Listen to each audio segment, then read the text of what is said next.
Le 7 février 1936 paraissait dans l'Action française la critique de François Vineuil du film américain Peter Ibbetson, texte intégral. Une vague de mysticisme passe décidément sur le cinéma américain. Le mois dernier, dans Le Goujat, on voyait M. Noël Coward trépasser puis obtenir de la justice céleste un sursis et revenir en ce bas monde pour tenter de se racheter. On remarquera toutefois que M. Noël Coward, auteur et scénariste du Goujat, est anglais. Voici cette semaine Peter Ibbetson, où tout, personnel et livret, est yankee. Peter Ibbetson paraît au cinéma Édouard VII, autant dire que le film même, s'il prête à de nombreuses réserves, ne peut pas être indifférent.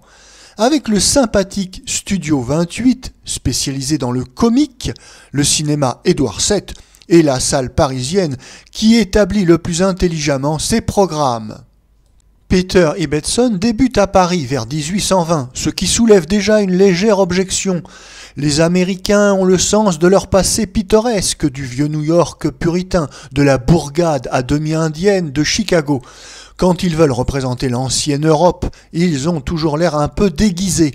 La dégaine qu'ils prêtent à un vieux soldat demi-solde de la Grande Armée, les quelques mots de français qui lui font mâcher avec le plus solide accent du Far West, nous paraissent pour le moins cocasses. Mais cette silhouette est simplement épisodique. Le premier chapitre est consacré aux amours enfantines d'un petit anglo-français et d'une petite anglaise, dans un beau jardin parisien. Ce prologue ne peut être que charmant, sans mièvrerie, sans excès d'attendrissement, avec ces délicieux gamins qu'Hollywood a le secret de recruter et de faire jouer. Un tuteur hargneux sépare le petit Pierre Pasquier de son ami Mary.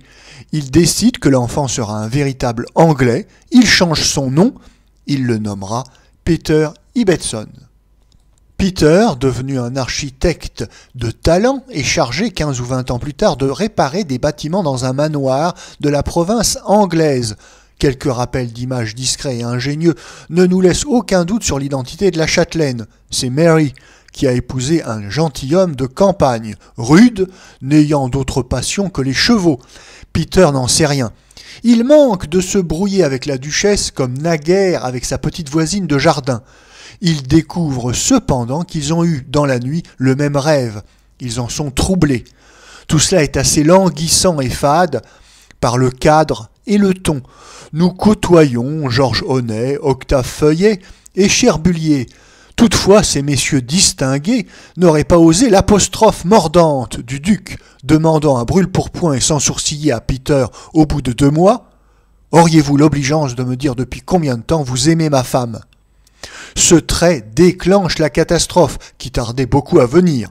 Peter et Mary se reconnaissent, s'étreignent, se laissent surprendre par le duc qui brandit un pistolet.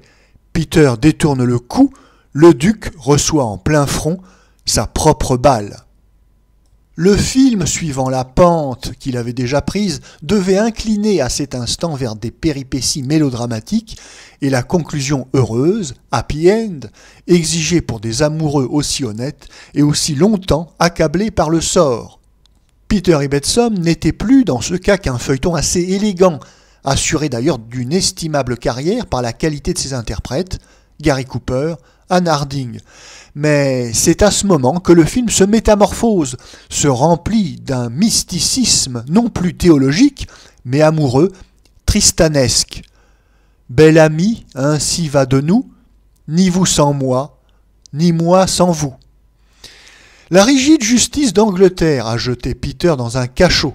Sa passion triomphe de la séparation éternelle imposée par les hommes. Affreusement blessé par un gardien, il délire. Il revoit son procès, sa condamnation, puis Mary, venant ouvrir ses grilles, le conduisant au jardin de l'enfance, dans des prairies et des montagnes féeriques. Les mêmes songes viennent visiter Mary. Cette mystérieuse télépathie du sommeil sauvera le moribond. Les amants, désormais, chaque nuit, se rejoindront dans un monde spirituel où ils seront heureux et seuls, et d'une immuable jeunesse, avec parfois de brefs cauchemars, des avalanches et des ouragans qui les séparent. De longues années après, quand Mary meurt, son âme vient encore parler à Peter. Elle l'appelle. Il quitte aussitôt sa prison terrestre, Son corps misérable sait faire. Cet amour plus fort que le temps et l'espace sera aussi plus fort que la mort. Ce thème, vieux comme toutes les littératures, est très neuf pour le cinéma, très beau, trop beau pour Hollywood, qui n'est guère préparé à l'exprimer par son matériel, ses comédiens. L'imagination du metteur en scène, M. Hathaway, spécialiste jusque-là des films d'héroïsme militaire, auteur des Lanciers du Bengale, est bien pauvre. La poésie ne peut pas respirer dans les tableaux que M. Hathaway nous propose. Parcs bien peignés, montagnes anodines, palais de sucre, qui sont des paysages de ce sublime amour.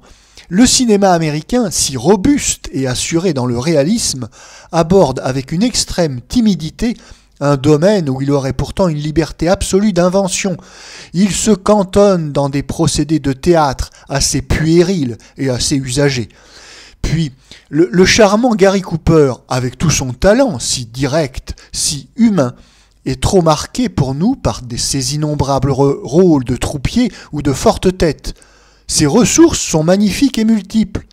Pas assez cependant pour que le légionnaire, le cow-boy, ne reparaisse derrière le gentleman romanesque en redingote 1830. Il serait donc bien prématuré de penser qu'Hollywood va renouer la tradition des admirables féeries du cinéma suédois qui savait évoluer dans le surnaturel comme dans un monde familier. Cependant, Peter Ibbetson marque une tentative presque audacieuse et digne des plus vifs encouragements pour échapper à ce matérialisme du cinéma américain auquel le puritanisme n'offre qu'un dérisoire remède.